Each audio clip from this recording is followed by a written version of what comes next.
Good evening, everyone. My name is Jimena Charles, and I'm in Miss Lamas's English 1 Tuesday, Thursday, second period class. The book I chose to do for book talk is The Crown of Serpents by Lara Reed. It's right here. The genre of the novel is ancient Greek mythology, dark fantasy, and even a hint of romance in there. The reason I chose this book is because it was something that intrigued my interest, and I didn't want to be bored reading the book. This book is a reimagined version of the original Greek myth of Medusa and Perseus. The point of view is third-person limited, mostly focusing on Medusa, but also switching characters time and time again, like Perseus, Polydectes, Kikilos, or Poseidon. In the beginning, Perseus confidently offered his services to King Polydectes to pay off his and his mother's death. His challenge was to bring back the head of the infamous Medusa.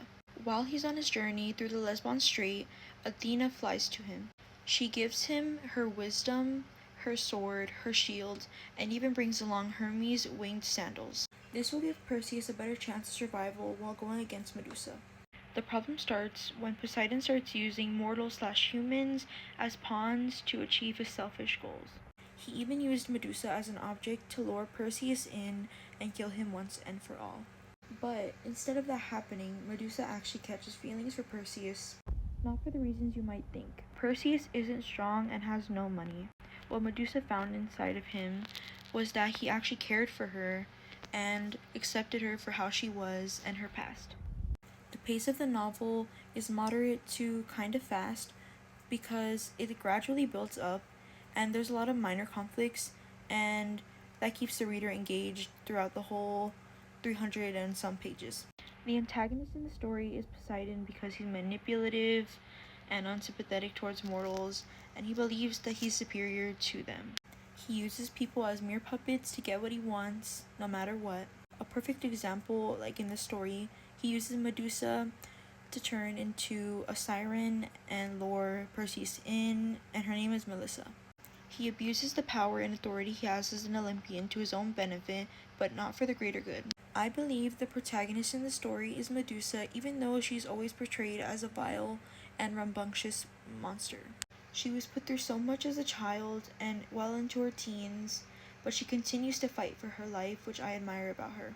She adds tremendous amount to the plot, especially when she's killing her victims.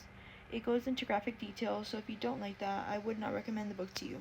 From the beginning of the story, she's seen as a vile, crazy monster, but throughout the story, it's revealed that she's in fact a victim and not the perpetrator.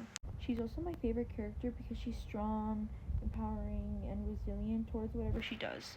I enjoy her character because she prevents stuff happening to other girls that happen to her because she's afraid that they will have to live the same way she does. I feel like I kind of resonate with that trait of hers because I always love helping people before myself, and it just leads to other stuff. What I most enjoy about her is that she's a complex character unlike the rest of them, more like macho man and just straight, like kind of want to be strong. I like that she has internal struggles because it allows her to express in the story her thoughts about vengeance and redemption. Even though there's tiny minor conflicts here and there in the story, the most major conflict that I brought up in the beginning is when Medusa wants to deceive Perseus into luring him with Poseidon and killing him. And like I mentioned again, she catches feelings for Perseus, so this does not end up being the outcome.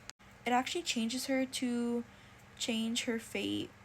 Instead of going the bad route, she goes the good route and changes the way she lives, what she does, and how she acts. The resolution of the story is Medusa making a choice for herself, like I mentioned again, if she wants to be good or if she wants to be bad.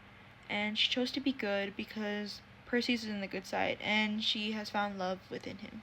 A change I would make to the story would be that to make her journey of healing from the trauma she had a little bit more detailed, because it was a anticlimactic finding out the reason why it was, so I would change that. In my opinion, if you like a lot of plot twists, you can go ahead and read this book. That's what it looks like.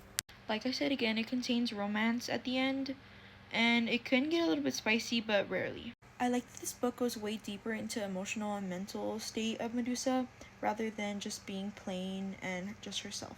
I would definitely say it has stronger character development than most books, I feel like. That concludes my book talk.